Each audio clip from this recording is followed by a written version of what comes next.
So, hello and welcome to the fifth anniversary party for the Intuitive Connection podcast. I'm so excited to have you all here, and listeners at home, welcome to Intuitive Connection. This is our first group reading on the show, and I am so super duper excited about it. And I'm just excited to do this in this setting. And I'm also happy to have the opportunity to give back to all of you, because one of the things about doing a podcast is, you don't always get to hear from the audience. So these group readings and this group reading gives me an opportunity to connect with you guys more directly. And I'm really excited about that. And so the flow, how it's going to go today is like this. You're going to ask me your questions in the comments. I'm going to tune in to your guides and hopefully get some answers for you. I'm going to try to get to everyone. We'll see how that goes. But I also want you guys to know, and this applies to the listeners out there too, that, everything in this universe always works from that place of perfect synchronicity. And what that means is that, you're going to get your answers through each other. And I've been doing this for a really long time, and I've done tons of group readings and tons of group coaching. And every time people will come up to me afterwards and say, like, even though I didn't get called on today, like, oh my God, I got so many of my answers and so much wisdom from what you said to so-and-so. All right. So be prepared for that to happen. That's why I do the group readings and the individual readings on the show, because we learn so much from each other's stories. And also sometimes too, it's easier to hear it when it applies to someone else. Okay. And then that's when we get out of our way and we're like, oh my goodness, I needed to hear that. And, I often share that sometimes my guides will tap me on the shoulder when I'm giving a reading and say, Victoria, pay attention. You needed to hear that too.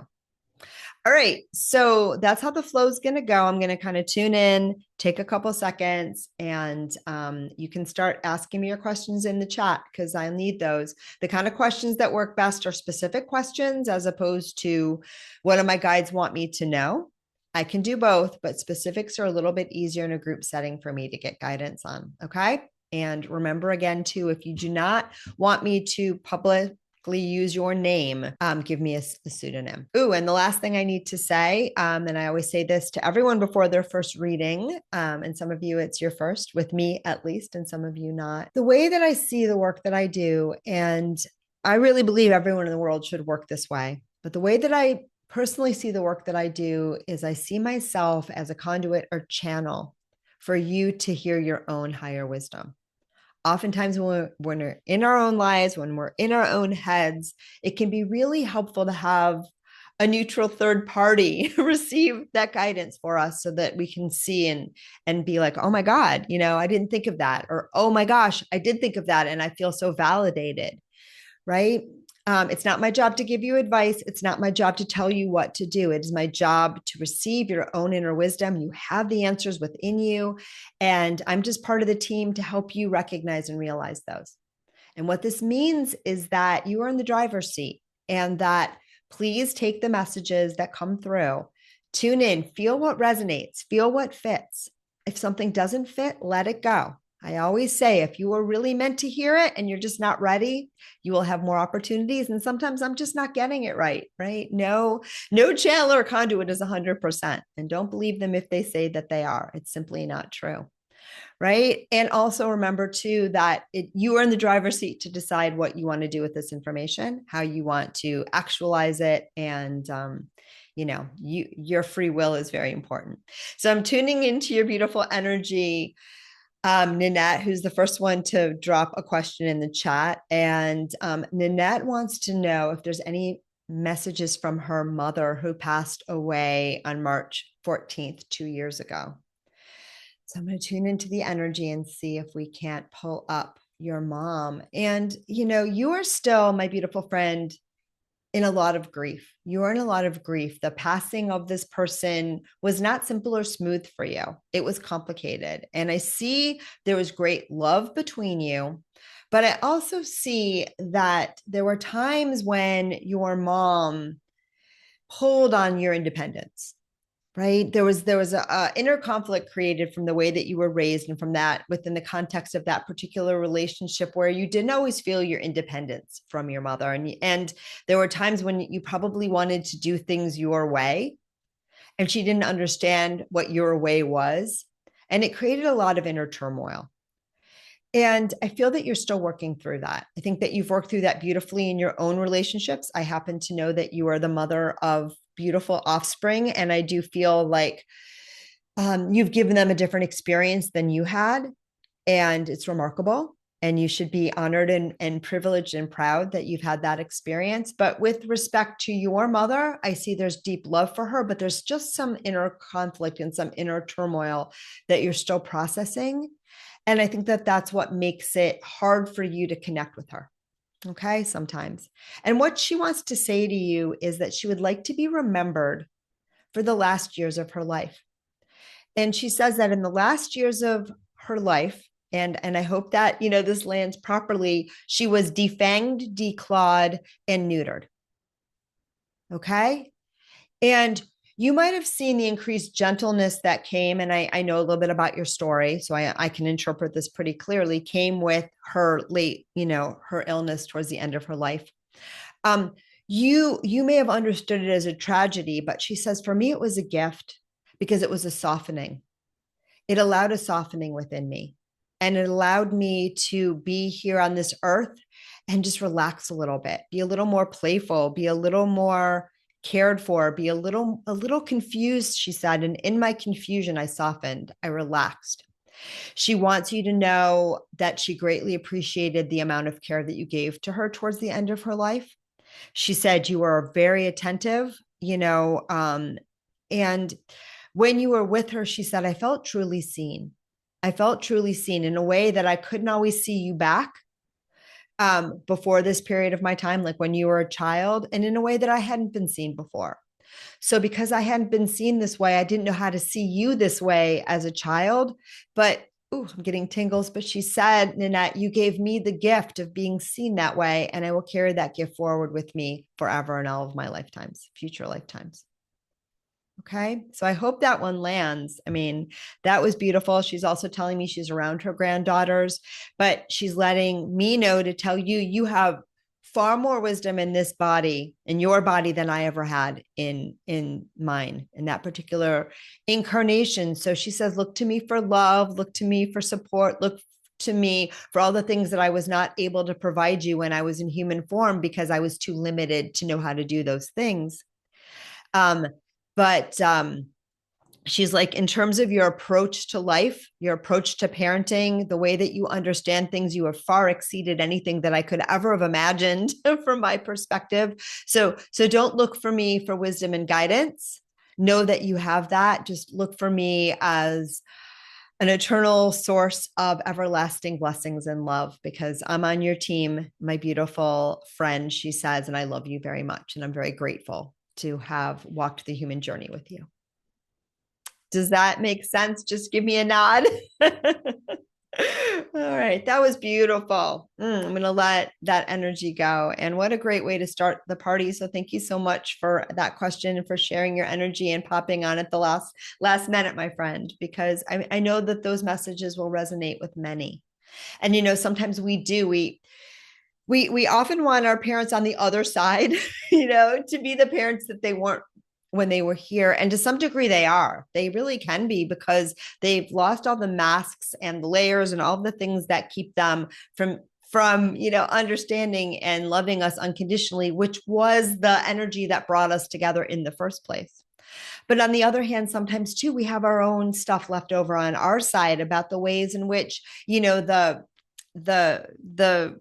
imperfections of that relationship impacted us. And so it's important for us to honor that within ourselves, and just to remember that our loved ones are always loving and supporting us. But the relationship has changed and we don't have to look for them. Like one of the things that my dad said to me right after he passed, which was so beautiful, he said, you have my approval, right? Always and forever, but you don't need it. Right. And I don't remember exactly his words, but it was something along those lines. Like, I just want you to know I approve of you, but you do not now, nor have you ever needed that. And it was really freeing and really lovely. And I think it sums up the way that we can move forward in our relationships with our loved ones, particularly our parents after they've passed. Mwah. So sending you and all those out there grieving a loss, especially of a parent, a ton of love. And I'm moving down the list. All right.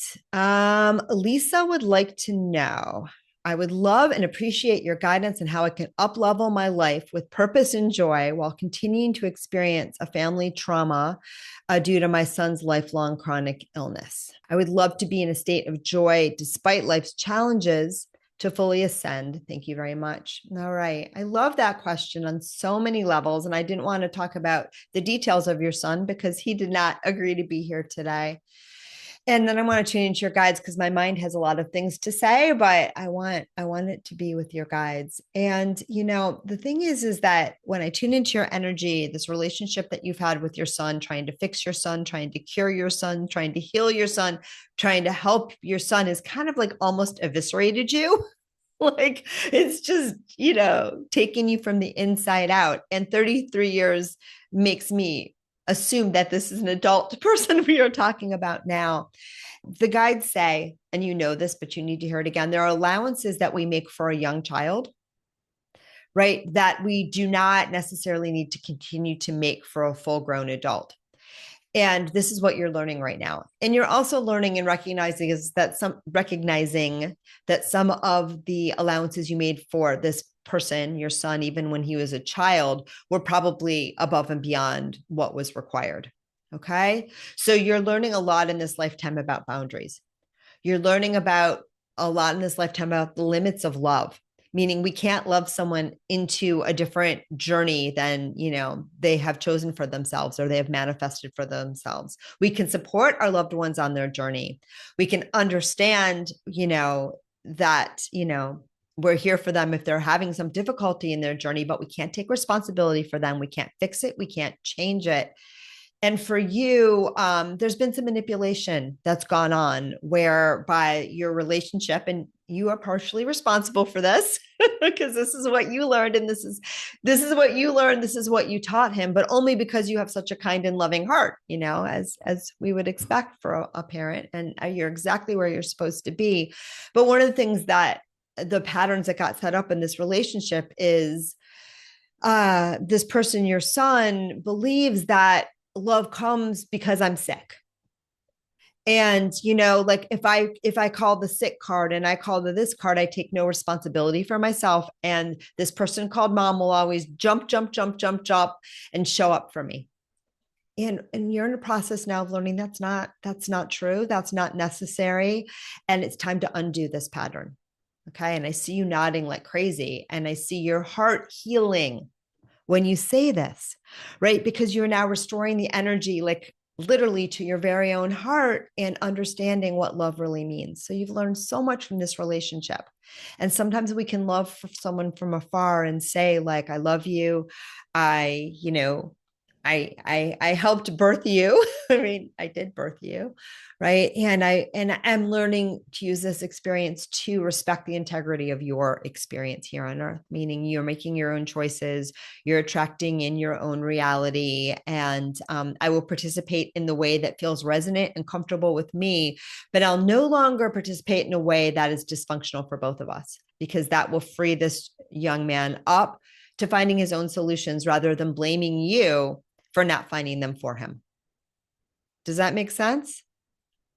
Okay. So that's the first part of your question. I'm not done, even though I'm not mindful of time. The second piece is your state of joy.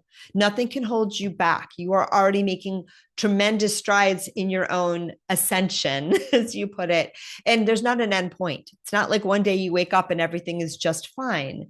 I mean, it is just fine, but it's like one day you wake up and you have a different orientation towards life. And so when these things happen, you just understand them with an expanded awareness. And so life feels a little bit less stickily and prickly. And when you step on a prickler, you know how to pull it out of your foot and move on. Okay. That's what it means, at least to me. Somebody might be fully awakened, sitting on laughing at me going, Victoria, you don't know anything. But this is how I understand, the awakening process. It's not an endpoint. You're in a constant state of development, and your guides say for you, you're exactly where you need to be, and you've made tremendous progress. And just don't feel that your son's lack of well-being in any way, shape, or form can hold you back from discovering your own magnificence, because the lesson you are learning is exactly the opposite of that. I control my own point of attraction. I control my own well-being. It's okay to take care of myself first. It's okay to ask myself, is this resonate with me? Does this feel right to me? Does this feel okay to me? And if not, it's okay to say no. And from that point, the sky's the limit in terms of you experiencing and manifesting and bringing in all of the joy that your soul and spirit and higher self would love to stream through your human experience right now. Does that make sense? Sending you a ton of love on that. And that was a beautiful question too. All right, gonna let Lisa go. Whew. All right. Hey there. Margaret would like to know. Oh, I have a couple questions to choose from. All right, let me read them to myself first. Oh, these are both good questions. I'm going to hit them both. Look at you, because the first one's really, really quick. I'm worried about my parents losing their Social Security. I can't speak today. Social Security.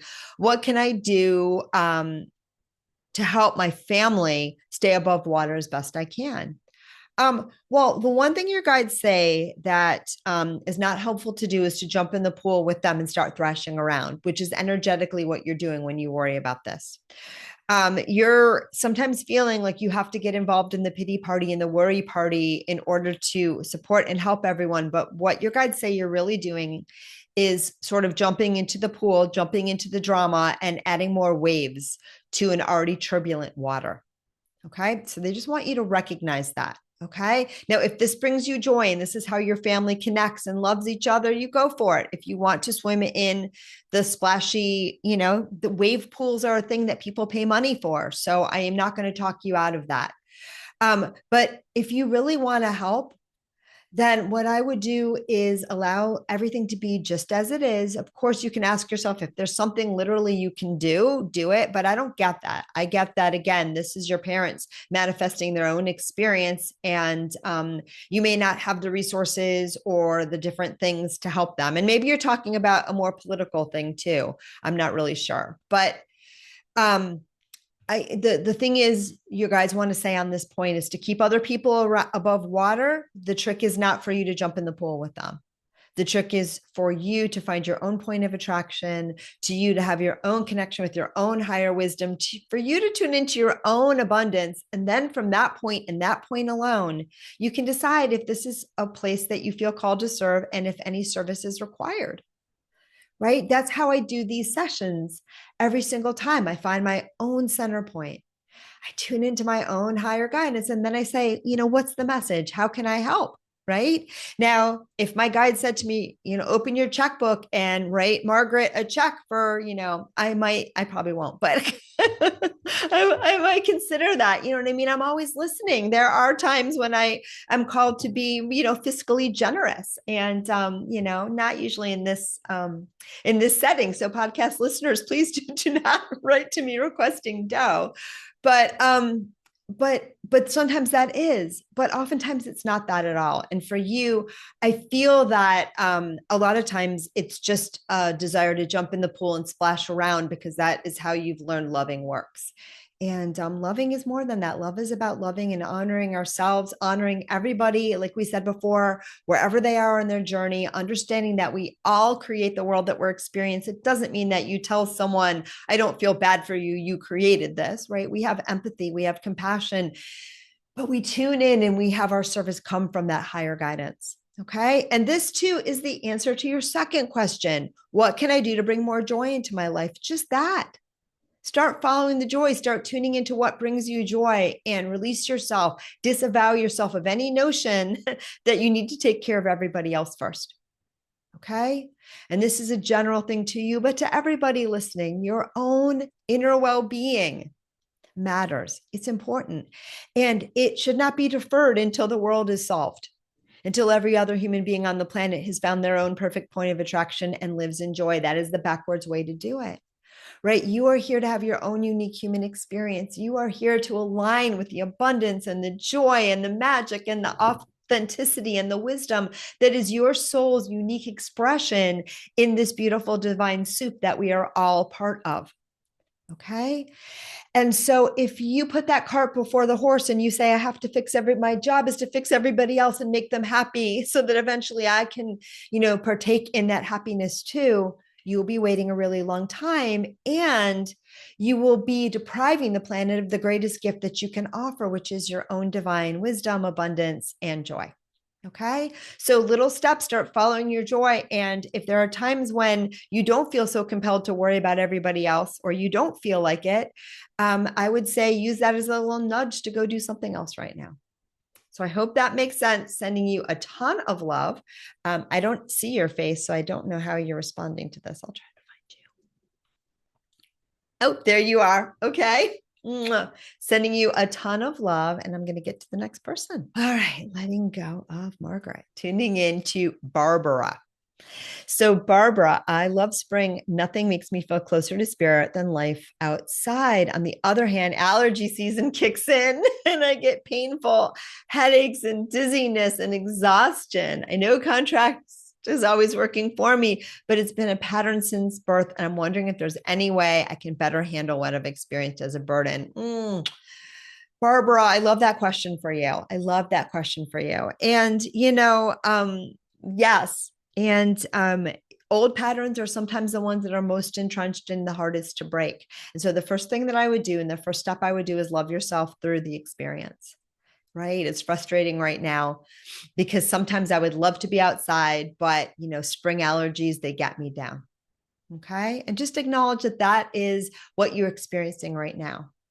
Then I want you to notice everything about the spring that lights you up, right? Anywhere that you can enjoy spring, right?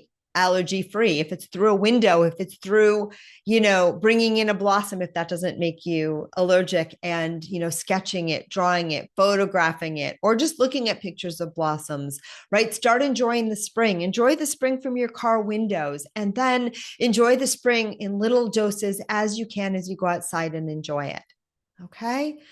This is about you not reinforcing a pattern that has been with you for many years, where you feel that my enjoyment of life is held back by my physical ailments. It's about you starting to interact in new and beautiful and complete ways with all of the joy and abundance that's already there and wants to stream into your life. Does that make sense? Another way of saying this, my sweet friend, is to pay attention to what's working.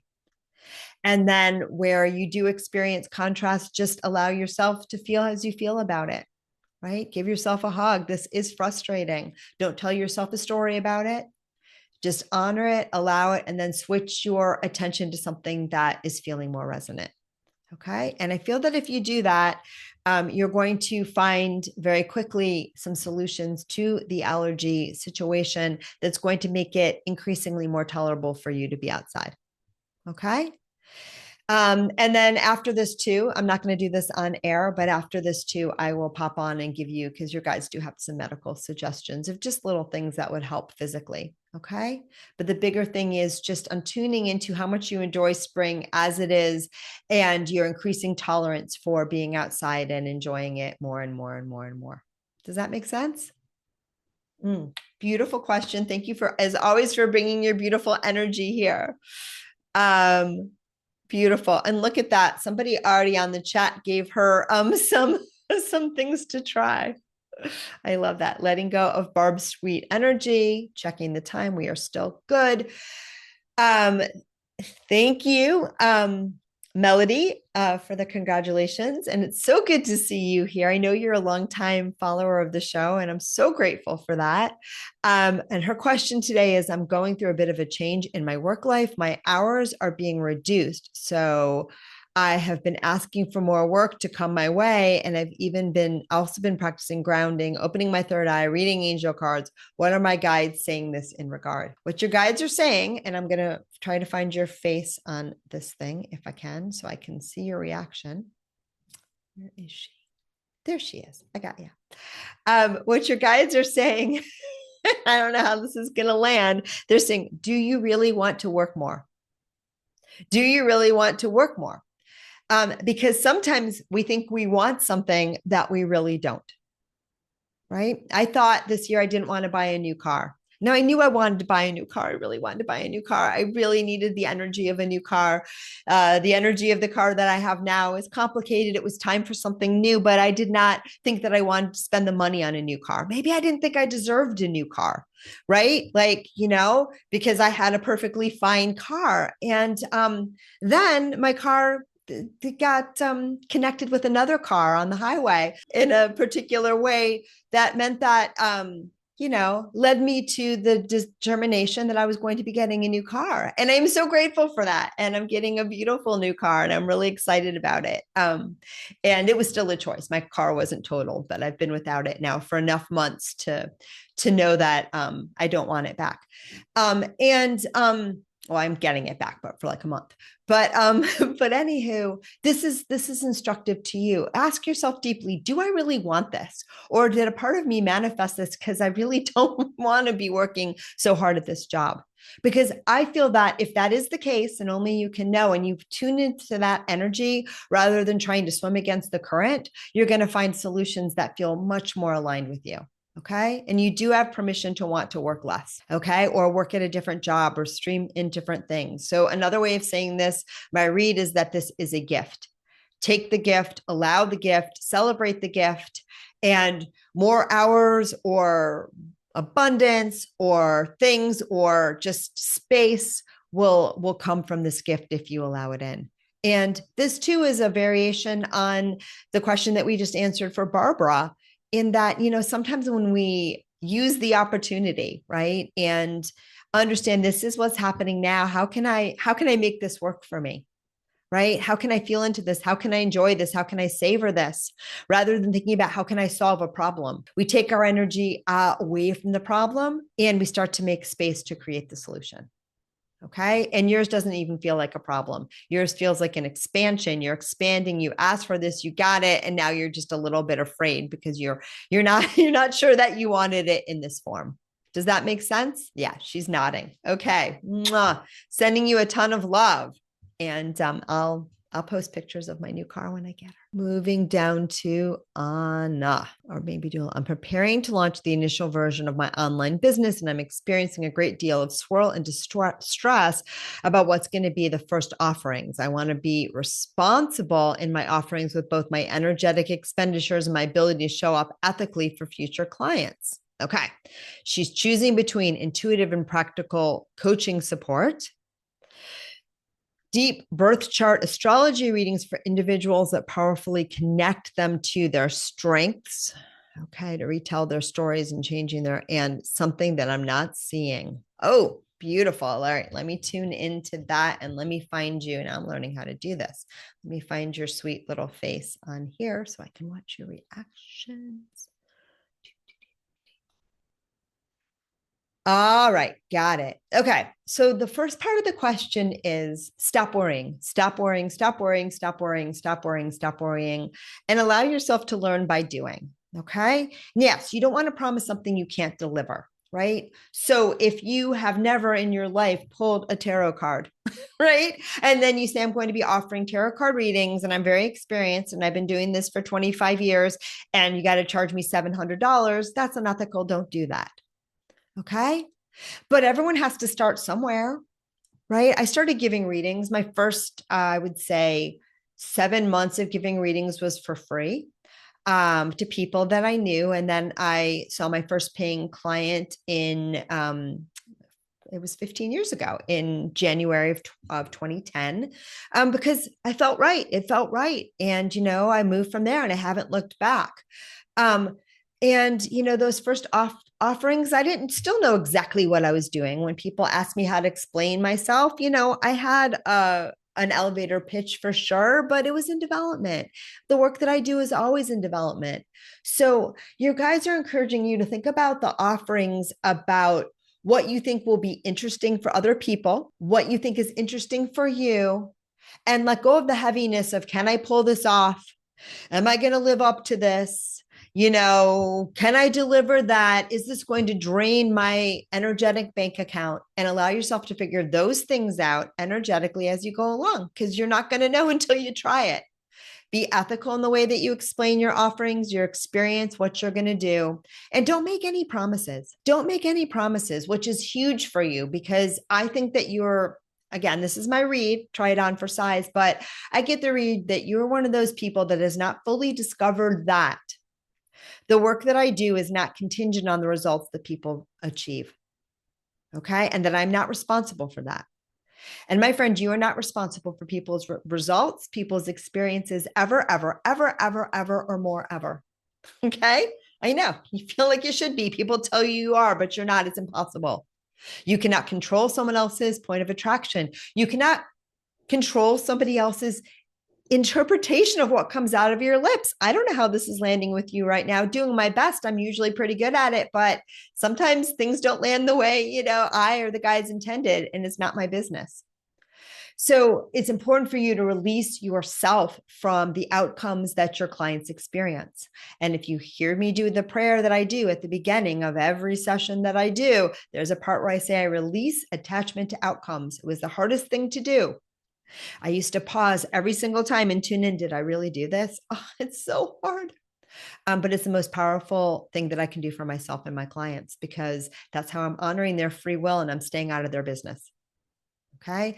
Does not mean that I do not show up to work with a great deal of integrity. I like to think that I do. I really care about each and every one of my clients. I love each and every one of my clients unconditionally. I love them. I love every one of my podcast listeners. I love pretty much everybody. I just can't help myself, right? But I also understand that love has nothing to do with my wanting to fix or change or, impact the impact, maybe if it happens organically and naturally and beautifully, the course of anyone else's life. I'm just here to show up and serve and be that conduit or vessel in the best way that I know how, with as much authenticity and integrity that I can muster. And then I just get out of the way and I let it go. Does that make sense, my beautiful friend? And I think from that energy, it'll be easy. And your guides say the biggest thing about the offerings is what's fun and what you think other people will enjoy. Do it from there. That will release some of this heaviness. Okay. And I do see about four different offerings that are all aligned. And it'll just give people something to chew on. And again, what was weighing you down was this feeling of like, I have to deliver what I offer. So simplify what you say. Of course, people want benefits, right? And so we can talk about some potential benefits of everything that we do. But you don't guarantee anything, right? These are just because what you're doing is awakening something in them. And for you, you're providing information, right? And you're providing information that they can use to do lots of beautiful things, right? But some people walk away from a session or psychotherapy or the dentist, or the dentist or, the candy store. And, what they choose to put in their pocket is up to them. It's not up to you, right? And what they choose to do with the candy or the medical help or the therapy support or the astrology reading is also up to them. So I hope that makes sense. And namaste. Good luck. That's so exciting. All right. I think we have time. Oh, it's 11:11. I think we have time for at least one more, and that will get to everyone. Look at that beautifulness. Okay. Okay. The very last one I'm going to let go of. And if I didn't get to anyone, nudge me shortly, because I think we're almost there. Okay. Letting go of Anna's energy, moving in now to Tamara. Tamara asks, I'd love guidance on the direction for career as a teacher, educator, homeschool nature teacher. I'd love job security, a good wage. Will there be opportunities as a vocational rehabilitation counselor for older students, for me to work directly with the government to get my contract as a teacher? Wow, there's a lot. Woo, we got to help you with that. Okay. And I'd love the idea of nature homeschooling, but not the salary. How can I find motivation and persistence to make this career transition while dealing with my health? That is a lot there, my friend. Woohoo. Okay. And the first thing the guides say is for you, and this is a similar theme that came out, it's time for you to learn to tune into your joy rather than your limitation. They say that you are someone who is used to anchoring in limitation because you have been taught, you've been conditioned to believe this is the way to joy. This is the way to joy, is that if I understand all the limitations, if I work through all the limitations, if I sort through all of the piles of garbage, there is somewhere in that pile of garbage waiting for me a beautiful diamond nugget. I just have to dig through the garbage long enough to find it. And most people live their lives this way. So it makes perfect sense. This is what most of us have been conditioned to do. But your guides are inviting you at least to plant the seeds of a different way of going about things, right? When you can start to tune into your joy, start to tune into what's already working with you, and start to look at the ever present buts that litter your mental landscape. That's the language that your guides are using, right? I would like to be a nature teacher, but I don't like the money. I would like to do this, but my health is not strong enough.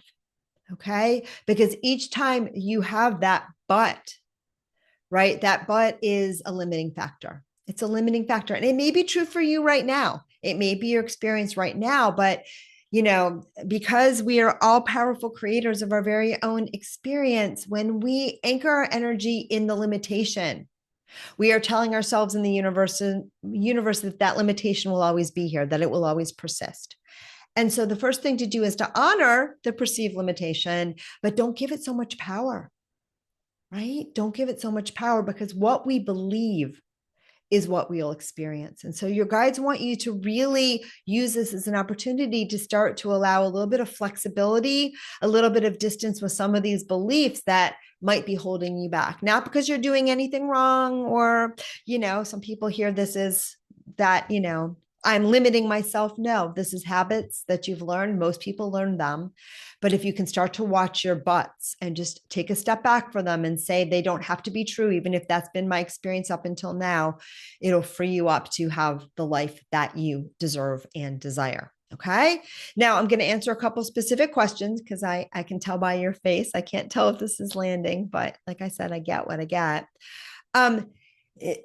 The best way now for you to move forward, again, they say, is start figuring out what you enjoy and what you desire. Okay. And what's fun for you. And there are resentments sometimes where you feel like when you're working for other people, I don't think that's your sweet spot, because I think you often feel taken advantage of. You often feel like I don't get compensated for the work that I do. People don't appreciate me, that kind of story. Okay. So I want you to really pay attention to where you do feel appreciated, even if you find yourself in situations where you're working for someone else and they're not appreciative. I also feel like you're moving towards wanting to create your own income and your own work for yourself, because in the past you felt taken advantage of by other people that you've been working for or working with. And so I think it will be a better energy for you to set your own rate and to start to work with the people that you want to work with as an independent contractor, if that is something that is available to you. Okay. But if you crave the security of working for someone else, that's possible too. It's just around recognizing where you're appreciated, rather than just focusing on where you are not. Okay. The children that you work with appreciate you. Some of the families appreciate you. Start tuning into the ones that do, so that you can stream more of those into your space. You also need to price yourself a little bit more competitively where you can, and just letting people know, this is what I need to do for a living wage. Happy to work with you. But I need to price my offerings such that I can make a living. And it's time for you to just do that and own that and honor that, rather than having this little toggle switch in your mind that goes between, I want to make money and other people can't afford it, and then getting resentful because you didn't ask for enough money. Okay. Ask for what you need.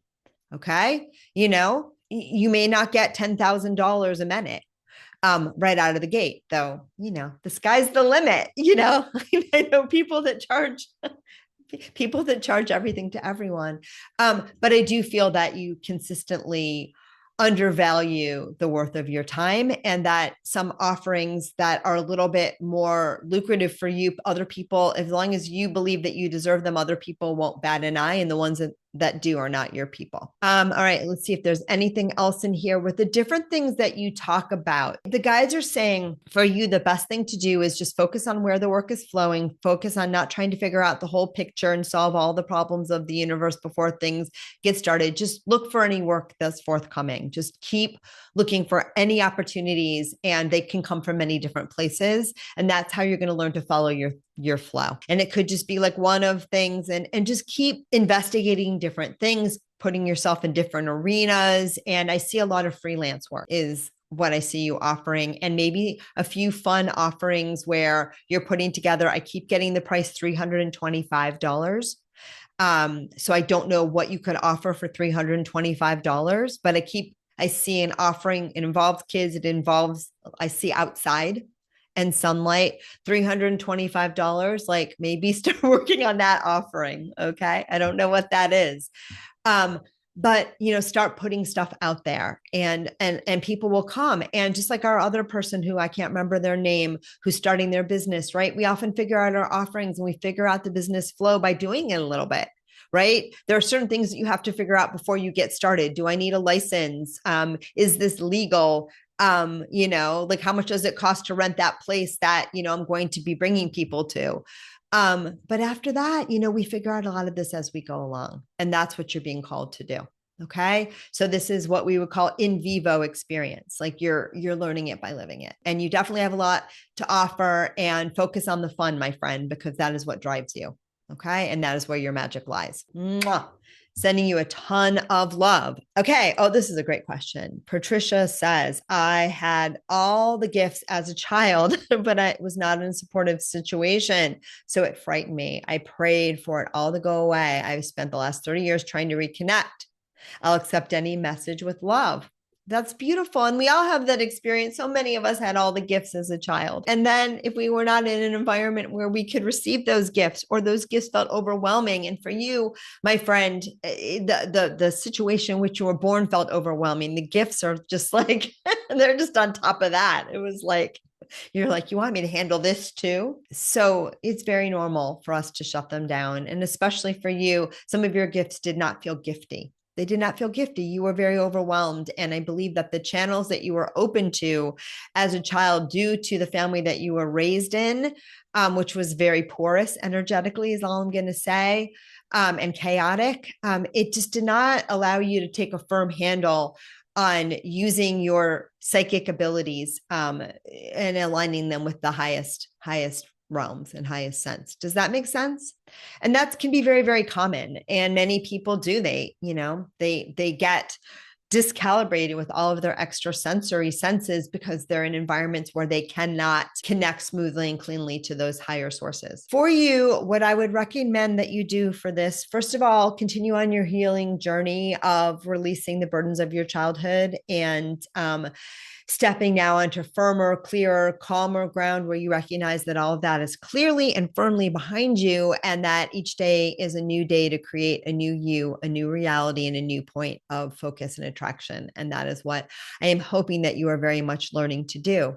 And then they say, in terms of hearing your guidance, the very best way for you to do this is through messages like this and signs. You work very beautifully with the energy of signs, the energy of maybe pulling cards, the energy of animal sightings, and to some degree, but this one's a little bit trickier, your dreams. You do a lot of mental and emotional processing in your dreams as well. So they're not necessarily prophetic, but watch your dreams, because you're doing a lot of your human processing and processing of the past and stuff that's going on, and some of that internalized chaos that, in your dream state. So being aware of that will give you very helpful pointers about where to focus your energies and attention more. Okay. If that makes sense. And I want to say too, the healing process, it's not about fixing what's wrong, because nothing was ever broken. It's about healing and attending to the parts of ourselves that are still hurting and that are still remembering the majesty of who and what we really are. And that's what you're being invited to do more and more and more. Right. And to forgive those too. Right. But part of that forgiveness process is to first look inside and heal and love and honor all of the experiences that you've had, and to forgive yourself, because all forgiveness is ultimately self-forgiveness and the inner child, and there always thinks everything's their fault. So you sit with them a little bit and you remind them first and foremost, it's not, and I love you. So I hope that one makes sense, but I see signs, dreams, cards, and a little bit of journaling is good for you too. But I feel like the full clairs are not wanting to turn on as of yet, because this is about you reconnecting with a different point of focus in terms of you're wanting to reconnect to your spirit, soul, higher sense self. And as you start to get more comfortable in doing that, all the other senses will align. Mwah! So I hope that makes sense. I think we got one more and then you'll be all set. Oh, I think I got everyone. The other Lisa. Okay, so I'm going to let go of beautiful Patricia. And thanks, you guys. This has been really fun. And I don't know how it's going to go for a podcast episode, but I trust my editors. So I think it's going to be awesome. But I'm really grateful for all of you to let me get to do this. All right. The very last one is from the other Lisa. I want to know, going back, I want to know what the guides can tell me about my fear of intimacy and relationships in general. I'm isolated. All right, sending you a ton of love. You've had a hard road, and if I'm reading you correctly, and you've had people in your life that weren't trustworthy. They just weren't trustworthy. And so the image that I have is if your heart is this like little china vessel, right? And you've handed it to people, and rather than cherishing it along with you, they've taken out their little mallets and they've crushed it. And so your heart now feels a little bit brittle. It feels a little bit fragile. It feels a little bit unsafe. I don't even think sometimes you trust putting it back in your chest because those shards, like, they hurt. You know what I mean? They hurt. It's crunchy in there. And so your guides are saying, this may sound cliche, but I got to say what I'm saying. They're saying all love starts with self-love. And that's the most important first. So they want you to forgive yourself for all of those past, and they say transgressions, but they're really relationships where you feel that you trusted and you got hurt. And they want you to forgive yourself for that first. And then here's the most amazing, epic thing. They want you to go through each and every one. And I see you making a list, and they want you to forgive each of those persons for the gift they gave you for crushing your heart. And there's that Japanese thing, someone will remember what it's called, wabi sabi or something like that, where they crush the vase and then they put it back together, and the beautiful gold veining is the beauty. And that's what you're being invited to do, not because your heart is crunchy or broken, because in each of those experiences was an opportunity for you more and more and more to discover self-love, and for you more and more to rewrite the script of what you are worth, what you desire, and what you desire moving forward. And as you own this, and as you step into your power, and as you recognize that the people in your path treated you the way that you understood you deserve to be treated, because that's what you learned, and it's not how you deserve to be treated. And they also treated you that way because that's what they learned love looked like, and it didn't suit them and it didn't suit you. And you can now forgive them from their own imperfections, and you can forgive yourself, and you can honor what you've learned from that experience. This will help you move on with a beautiful, healed, and beautiful blossoming heart, so that you can gradually and lovingly invite more relationships into your life that are going to be more resonant. But the one little caveat that your guides are giving you on this as you complete this exercise is, remember, it is natural and normal for us as human beings to vet every new experience based on what we have learned in the past. And what we have learned in the past is usually some interpretation through the lens of negativity about everything that went wrong. So what they would like you to do instead is to treat each new relationship as a fresh opportunity to discover yourself as you are now, to discover the other person as they are now, to explore, to discover, to be curious, to grow, and release each new experiences from all the encumbrances of the past. Right. And you may discover sometimes that things from the past have prepared you to say, oh, no, this is going down a road that I don't like. And so I'm going to say, sayonara, this is not a road that I want to pursue.